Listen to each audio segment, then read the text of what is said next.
Well, I've been flying since 1977, and I've had my own plane ever since then. And then I also flew a corporate plane here in town for 5 years. And so as I get older, I'm beginning to realize that my memory isn't as good as it used to be, and I want to retain my skills and be as good a pilot as I can be. Running around makes it hard. One thing we know from a lot of research is that older pilots are pretty much like the general population in the sense that they experience gradual age-related changes in mental abilities. Things like short-term memory ability, things like ability to divide attention across multiple tasks, things that are required for piloting. We know that those basic mental abilities decline with age, even for pilots.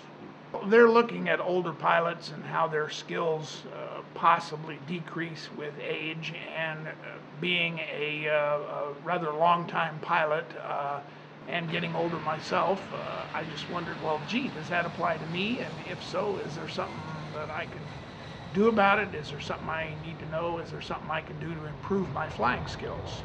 And so what I'm interested in is looking to see what strategies older pilots use to help perhaps compensate for some of these age-related changes in mental abilities so that they're hopefully be able to fly at the same level as their younger counterparts. For the airlines, and there's a mandatory retirement, but pilots can continue to fly corporate or charter or freight as long as they want to. But age is always something we worry about. I definitely noticed that since I've been flying that number one, I can't hear quite as well as I used to. I don't remember things quite as well. I make much more use of writing things down. Now, whether that's because I actually would forget it, or I'm just aware of the fact that I'm getting to the age where I might forget it, I'm not sure which is which. Participants in this experiment, we bring pilots in here and they sit down in about a 2-hour session. They have 6 flights. They'll get a message from the air traffic controller, and the controller tells them to fly to a new heading, altitude, change their speed, change the radio communication frequency that allows them to talk to the next controller. 9,000. Increase speed, maintain 130 knots.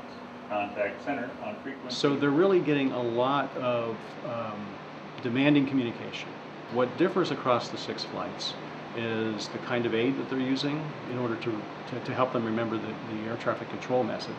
So they either have their usual aid, which is a knee pad, at least if they're general aviation pilots, like in this study. They're used to using a knee pad where they write down the information they hear as they hear it, and then they're able to repeat back that information to the controllers. 5 and 120 knots. I make much more use of writing things down now than I did when I was first flying. That's, for me, an interesting example of an aid in the environment that older pilots may potentially use more than younger pilots. The knee pad is very handy because you always know where it is. With the knee pad, it's a great thing and pilots are used to using it, but one potential downfall is they've got to put their head down to look at. So it's possible that using that knee pad aid will make the task of flying the aircraft more challenging, because one of the things that using that aid requires is switching tasks.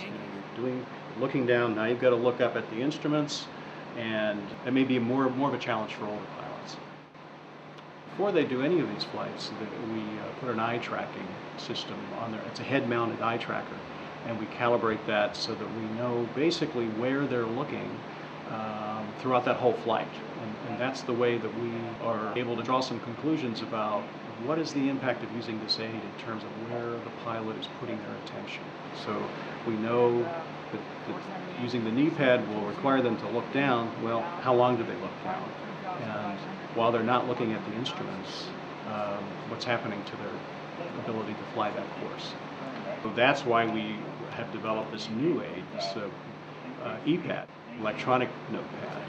One of the ways in which it may be more effective than the knee pad is the fact that it's positioned close to the instrument panel of the aircraft. So the pilot can, in a sense, take notes while keeping their head up, and either looking out for traffic or looking at the instruments in order to help with the flight control task. This doesn't require you to put your head down, and we as pilots are much better off if we're looking out the window at what's out there in front of us, and the knee pad is necessarily a head down item. The third condition is probably the most challenging condition. They're listening to these messages and they have to rely on their memory to repeat back and execute the instructions. I didn't have any problem at all with the touchpad or the knee board, either one. I did have a problem remembering the instructions with no aids. Everybody had trouble with that. I mean, that's a demanding working memory task, and everybody had trouble. But there was a larger age decline or difference in that condition compared to if they were using either the knee pad or the electronic notepad. If they were using the knee pad or the electronic notepad, basically the age differences are minimized to the point where you don't see a significant difference. It doesn't matter if you're 20 or 60 or 80. If you've got really complicated air traffic control information, it's likely to cause a problem for everybody. The system has become more complex, the airplanes have become more complex, and the aids that we have to work with have been more plentiful. They're more and more coming, but they're more and more complex. Turn right heading 350, climb and maintain 3000, increase speed. We all know I can't do it from memory. I'm very familiar with the knee pads, so there's nothing new, there's nothing exciting about that. But to use the touchpad was very interesting. It's something I've never done before. It worked very well, and I can see how this can have some real advantages and applications for all of us, older or younger pilots. Right now, they've got this age retirement rule, and I won't get into the politics of or the legalities of that. It is what it is, but I think there's a possibility that this study could show that pilots that aren't ready to be turned out to pasture yet, if they're given the tools and equipment they need to do their job, there's no reason why they can't continue to fly. If you design tasks or cockpits or whatever it is to help older pilots, you're likely to be helping everybody. It doesn't matter what their age is.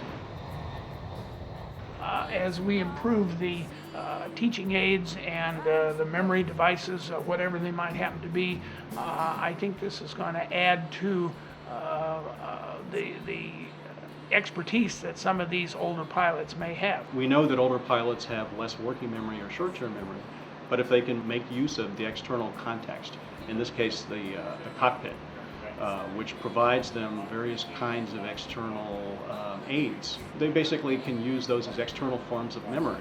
They may be able to get around that bottleneck of the short-term memory limitation. 47 Yankee, 290 on the heading, 1,500 feet. I see this kind of research as being really important because it takes what we know is more or less inevitable about aging, which is changes in cognition and mental abilities, and talks about the positive in terms of being able to take advantage of our daily environment to compensate for that.